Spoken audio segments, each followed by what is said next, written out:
तर विद्यार्थी मित्रांनो, मागच्या लेक्चरमध्ये आपण मेकॅनिकल प्रॉपर्टीज ऑफ फ्लुइडचं एक लेक्चर आपण डिलिव्हर केलेलं आहे. त्याच्यामध्ये इंट्रोडक्शन आपण पाहिलं, 3 स्टेट्स ऑफ फेजेस जे असतात या फेजेस पण आपण पाहिलेले आहेत. त्यानंतर लिक्विडचा स्टडी करण्यासाठी काही आयडियल गॅस कन्सिडरेशन करावं लागतं. या आयडियल फ्लुइड जे आहे किंवा फ्लुइडमध्ये लिक्विड आणि गॅसेस असे दोन्ही पार्ट येतात. त्यामध्ये बिहेवियर ऑफ ए फ्लुइड चा स्टडी करत असताना we have to consider the a ideal liquid. आणि अशा आयडियल लिक्विडच्या ज्या प्रॉपर्टीज आहेत त्या प्रॉपर्टीज आपण यापूर्वी अभ्यासलेल्या आहेत. त्यानंतर युज्युअल जे लिक्विड्स आहेत जसं की ऑइल्स असेल, वॉटर्स असेल, तर हे लिक्विडच्या काही प्रॉपर्टीज आपण त्या ठिकाणी पाहिल्या. त्यांच्यावरती एक्सटर्नल फोर्स जर अप्लाय केला तर लिक्विडच्या बाबतीमध्ये एक्सटर्नल फोर्स रेजिस्ट होत नाही आणि म्हणून कंटिन्युअस लिक्विडच्या बाबतीमध्ये कंटिन्युअस डिफॉर्मेशन या ठिकाणी होत असते. कंटिन्युअस डिफॉर्मेशन होत असते. तर त्या ज्या लिक्विडच्या प्रॉपर्टीज आहेत त्या साधारणपणे 3 महत्वाच्या प्रॉपर्टीज आहेत. पहिली महत्वाची प्रॉपर्टी म्हणजे liquid can have continuously deformation.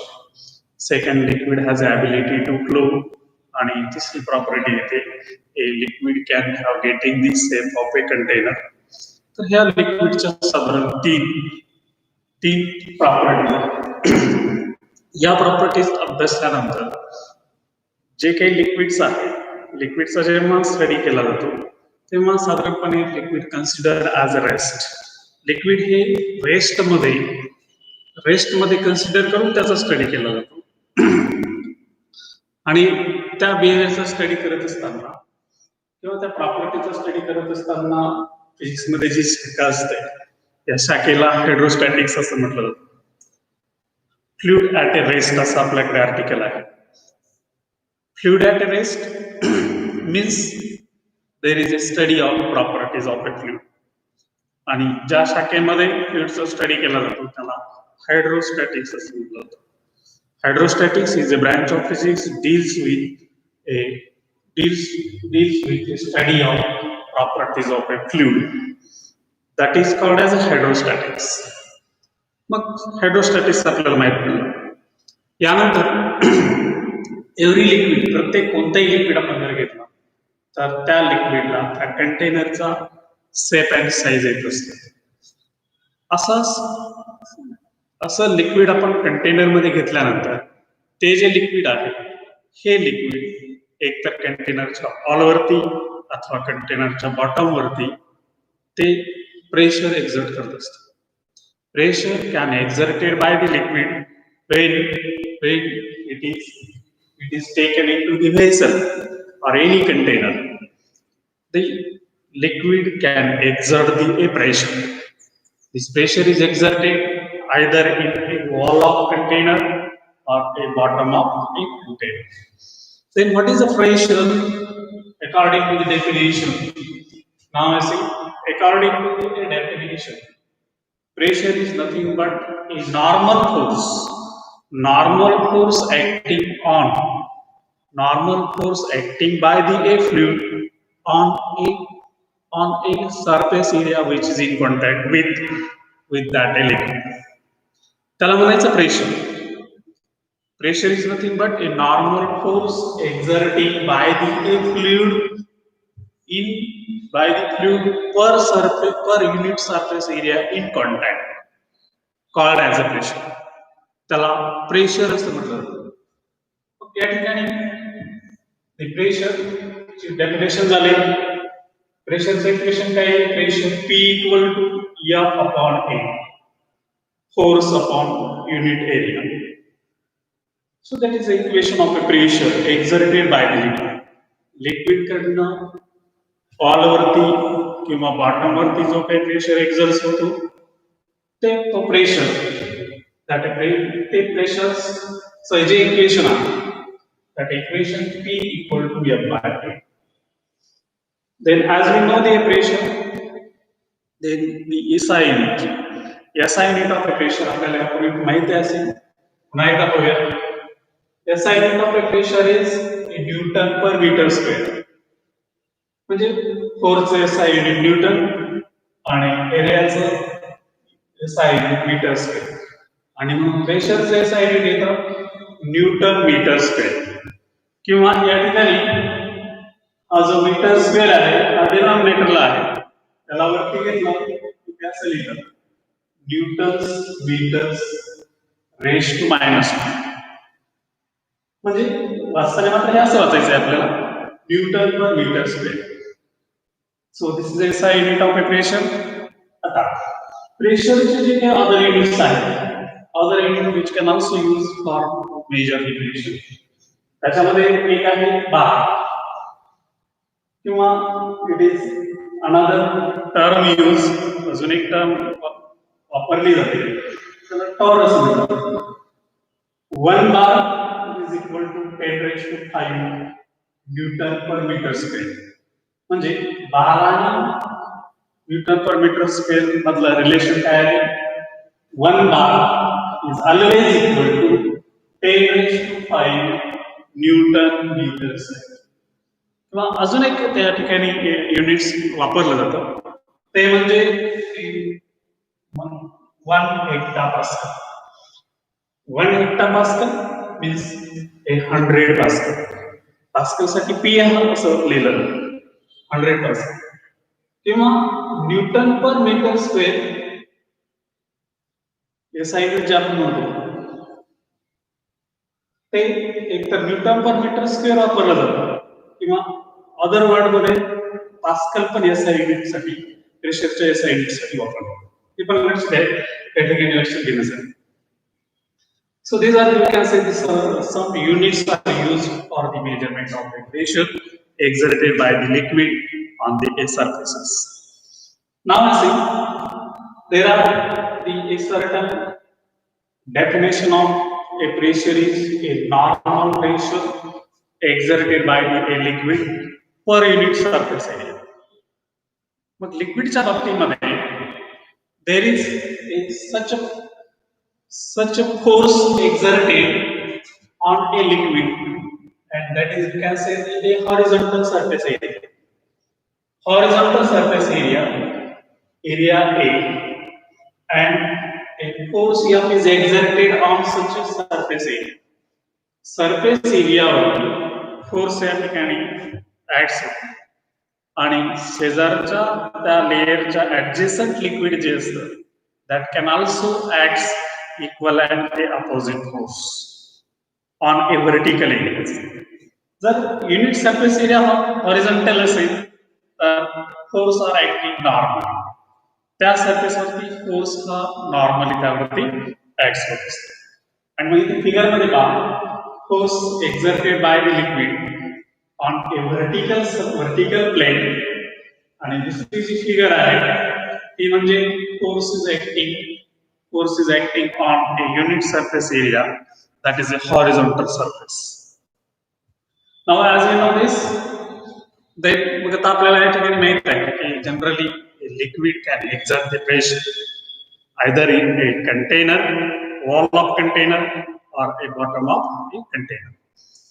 मग आता there should be you see a small weight of a object can exert the large pressure on the surface.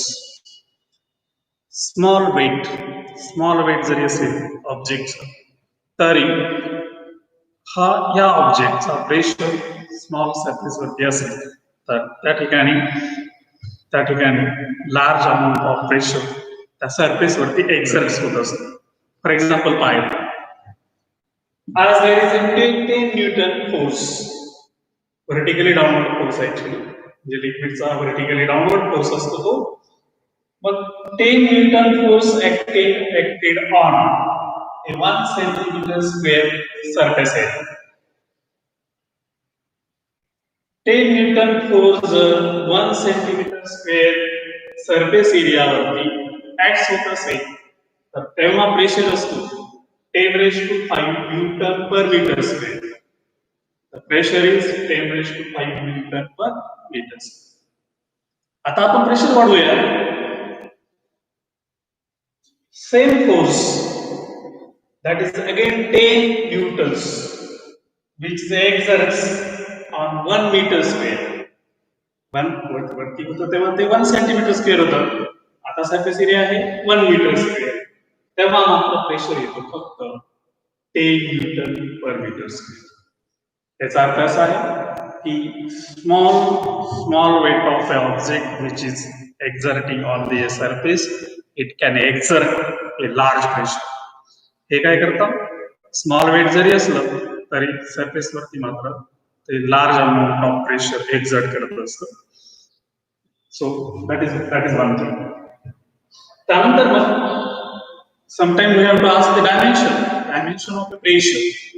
प्रेशरचं dimension जर करायचं असेल तर आपल्याला प्रेशरचं इक्वेशन माहित आहे. Pressure P equal to F upon A म्हणजे force per unit area. Dimension काढायचं असेल तर आपल्याला फोर्सचं डायमेन्शन माहित पाहिजे. ते काय येतं, dimension of force L1 M1 T raised to minus 1 and divided by dimension of area is L square. मग हा इथे L square खाली पॉझिटिव्ह आहे, वरती L लगे काय होईल निगेटिव्ह, आणि वरती ते -2 होईल. -2 मधून हा +1 गेला की शिल्लक राहील L raised to -1. बाकीच्या टर्म तशाच आहे, M raised to 1 T raised to -1. आणि म्हणून या ठिकाणी प्रेशरचं जे डायमेन्शन आहे, डायमेन्शनल इक्वेशन ते काय येतं, L raised to -1, M raised to 1 and T raised to -2. So that is about the pressure exerted on the surfaces. मग आता आपण पाहिलं की लिक्विड सरफेसेस येईल किंवा कंटेनर मध्ये लिक्विड असेल तर that liquid can exert the pressure. मग याच्याशी रिलेटेड असलेलं एक आर्टिकल आपण पाहूया या ठिकाणी. आर्टिकल असं आहे पहा, pressure due to the liquid column. Liquid कॉलममुळे त्या ठिकाणी एक्झर्ट होणारा प्रेशर आपण या ठिकाणी कॅल्क्युलेट करणार आहोत. यासाठी पहा, there is one vessel containing a liquid. या व्हेसल मध्ये लिक्विड आहे, vessel containing a liquid, and we can consider the imaginary cylinder. या लिक्विड मध्ये एक छोटीशी फिगर दिसते, ही फिगर म्हणजे एक इमॅजिनरी सिलेंडर आपण या ठिकाणी ड्रॉ केलेला आहे. So there is a vessel containing a liquid like a water. हा जो या बाउंड्री पासूनचा खालचा भाग म्हणजे लिक्विड आणि वरती असेल एअर किंवा एअर.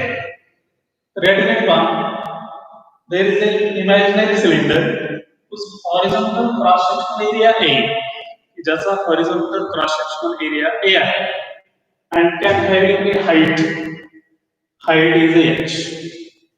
मग हा जो लिक्विड सिलेंडर आहे, liquid cylinder, imaginary liquid cylinder, inside the liquid or below the liquid there is an imaginary cylinder whose height is a h, whose cross sectional area is a ज्याचा cross sectional area a आहे, and whose we can say the density is a rho being the density of a liquid.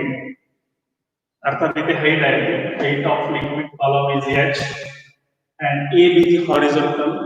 इथे मी दर्शवलेला भाग imaginary सिलेंडरचा horizontal cross sectional area. Then what happened according to the definition of pressure is P equal to F upon A. परंतु या ठिकाणी आपण जो imaginary cylinder consider केलेला आहे, त्या सिलेंडर मध्ये जेवढं लिक्विड आहे त्या लिक्विडचं वेट हे व्हर्टिकली डाउनवर्ड डायरेक्शनला ऍक्ट होत असतं. Weight of liquid exerting a downward force acting vertically downward. मग इथे जेवढा लिक्विडचा वेट आहे, this weight is nothing but a vertical downward force, and this vertical downward force